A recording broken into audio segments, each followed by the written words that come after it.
صباح الخير، كيفكم طلاب؟ شو أخباركم؟ اليوم أنا وياكم رح نكمل سلسلة داعمة للدرس الثاني من قسم الهندسة. التمرين اخترته في طلبات اللي بحاول إني ضوي على طلبات شي بنستخدمه من السنوات السابقة وطلبات موجودة بصف التاسع مشان يكون عنا المام بطريقة استحضار الأفكار. وبس نشوف السؤال. ما يقل لدينا مستقيمان متقاطعان في O كما في الشكل المجاور، فهما أنشأ مثلثين قائمين في A و C. ما السؤال الأول؟ ما يقول لك أثبت أن الزاوية AOB الزاوية O والزاوية BOC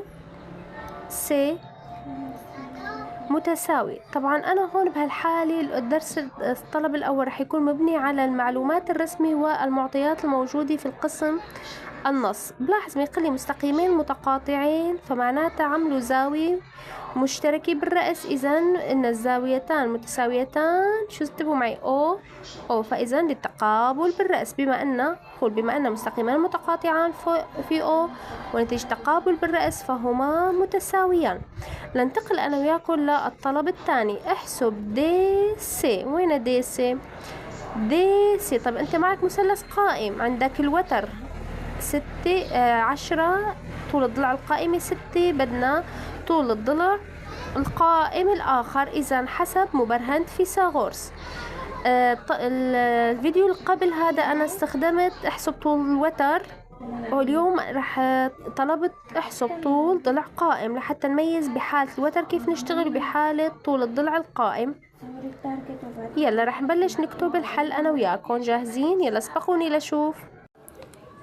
إذا يا شطورين أكيد أنتوا سبقتوني بالحل. أثبت أن الزاوية دي أو سي و أو بي قلنا التقابل بالرأس. طريقة الكتابة.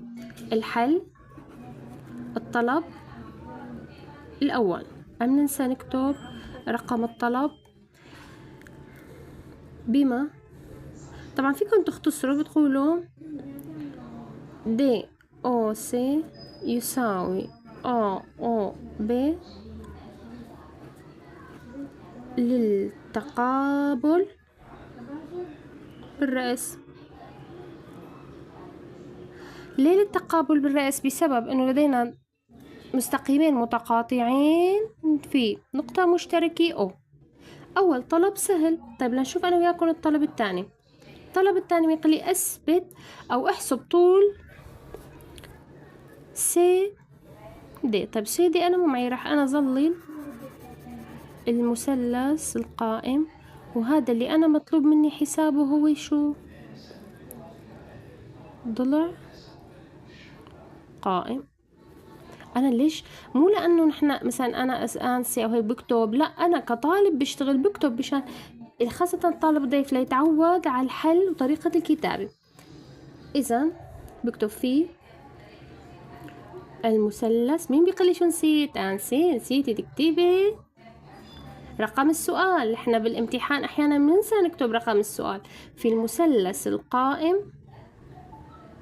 المثلث شو اسمه يا شطورين؟ او سي دي، القائم في سي.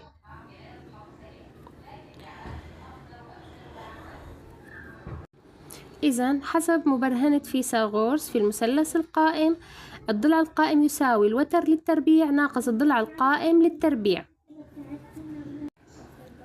بنشوف أن الوتر للتربيع يساوي الضلع القائم يساوي وتر للتربيع ناقص الضلع القائم للتربيع. الوتر 10 ربعناها 100، طول الضلع القائم 6 صار 36، نضرب 6 ضرب 6 الجواب 64. بنجذر الطرفين، جذر بيحذف التربيع، فطول الضلع القائم هو 8. السؤال رقم 3. احسب كوساين دي أو سي. إذا زاوية في المنتصف أو. طب بأي مثلث؟ بالمثلث القائم أو دي سي. أنا عندي أو هي الزاوية المدروسة، رح ظللها. طيب أو منا أو سي للضلع القائم هي مجاور. الزاوية القائمة الضلع الذي يقابلها يدعى الوتر.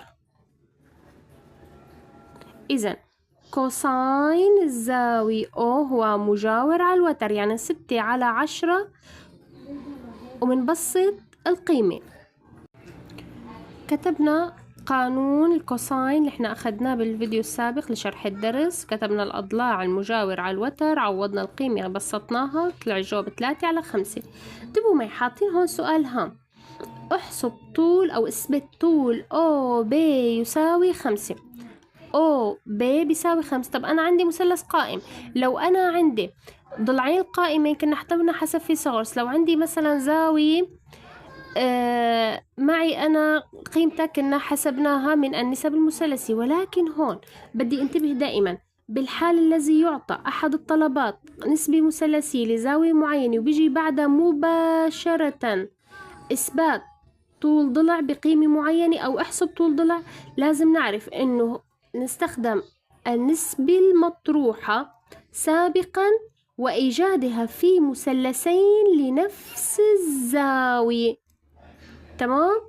طيب راح أنا أتأكد، أنا أول مرة حاسبتها لكوساين الزاوية أو في المثلث أو سي دي، هلا بحسب كوساين الزاوية أو أيضا في المثلث أو أ ب، والأجوبة النسب حتى جداء الطرفين بالوسطين. نرجع منأكد على الفكرة، إذا طلب مني بعد حساب النسبي مثلثي لزاوية معينة إثبات طول ضلع برقم معين أو احسب طول ضلع، لازم أعرف أنا هذه النسبة بدي استخدمها بمثلثين لنفس الزاوية. حساب الطلب الرابع أنا كتبته بلون مختلف، خلينا نشوف أنا وياكم. فأنا كتبت شو؟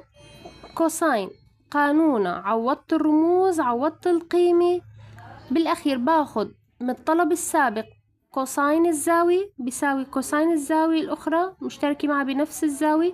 هلا بنعمل جداء الطرفين بالوسط، رح يطلع معك ب أو 5 وهو المطلوب.